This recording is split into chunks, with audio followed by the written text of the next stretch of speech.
ناظرین، جو American withdrawal 2014 کا وقت قریب آ رہا ہے، امریکن گورنمنٹ کی طرف سے پریشر ڈالا جا رہا ہے حامد کرزئی کے اوپر، جو صرف واحد ہستی ہیں جو ابھی تک بائی لیٹرل سیکیورٹی ایگریمنٹ یا BSA اس پہ سائن کرنے کے لیے تیار نہیں، اور ان کا یہ موقف ہے کہ آگے آنے والا پریزیڈنٹ جو ہے وہی اسی پہ سائن کرے گا۔ اب بائی لیٹرل سیکیورٹی ایگریمنٹ ہے کیا، اور اس کے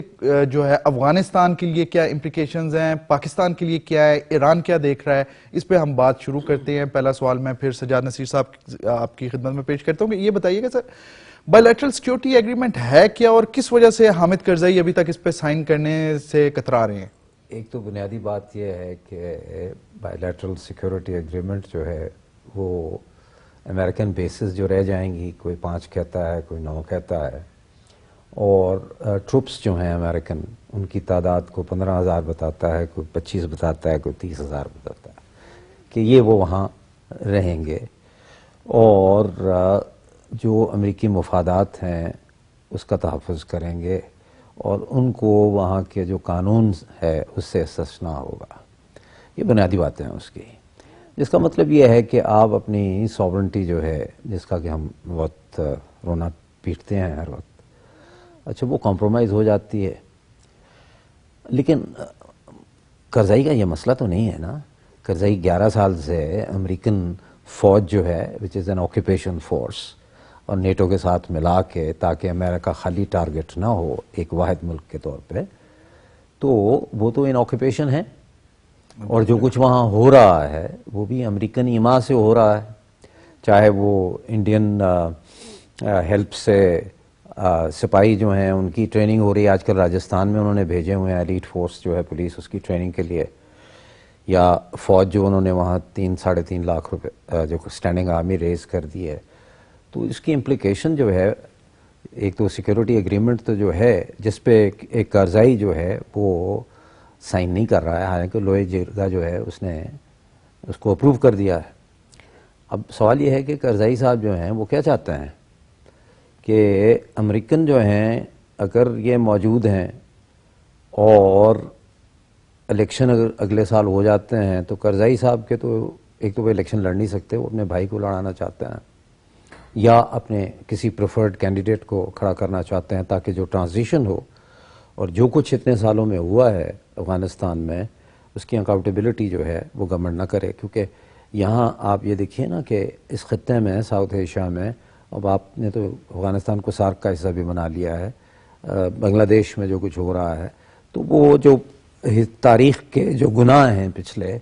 اچھا ان کے حوالے سے سزا و جزا کا ایک سلسلہ جو ہے وہ شروع کر دیا جاتا ہے۔ سر آپ کی طرف تو ایگریمنٹ جو ہے وہ بنیادی طور پہ رکا اس لیے ہوا ہے کہ وہ اپنے کنسیشنز لینا چاہتے ہیں کرزئی صاحب، ایک تو لائف، اچھا، اور اس کو وہ پلے بڑی اچھی طرح کر رہے ہیں، مثلا وہ ایران کے پاس تہران چلے گئے ہیں،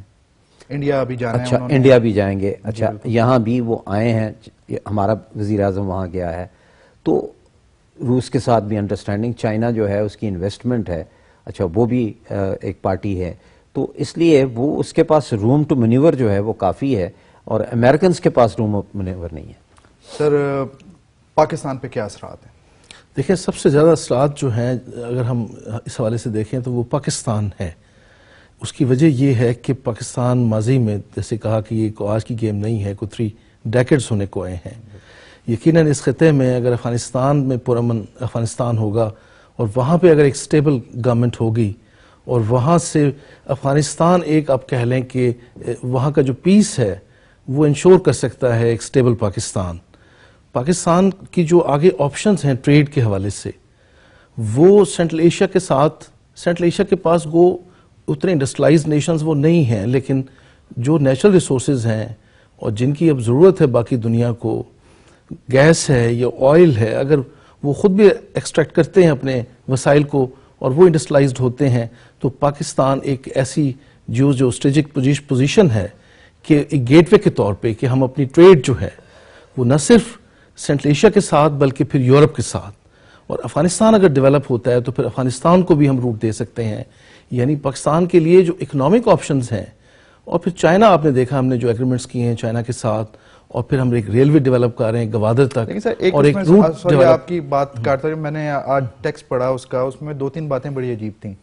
مثلا ایک اس میں شک رکھی ہے کہ افغان گورنمنٹ جو ہے اپنے تمام اداروں کو، اپنی فورسز کو، ان کے ویپن سسٹم کو نیٹو اور امریکن سٹینڈرڈز کے مطابق لے کے آئے گی. نمبر 1 بات بڑی عجیب بات لگی. نمبر 2 بات یہ لگی کہ اگر انڈیپینڈنٹلی افغان کسی سے کانٹیکٹ کرنا چاہتے ہیں، کسی سے وہ ویپنز لینا چاہتے ہیں، تو آن اٹس اون،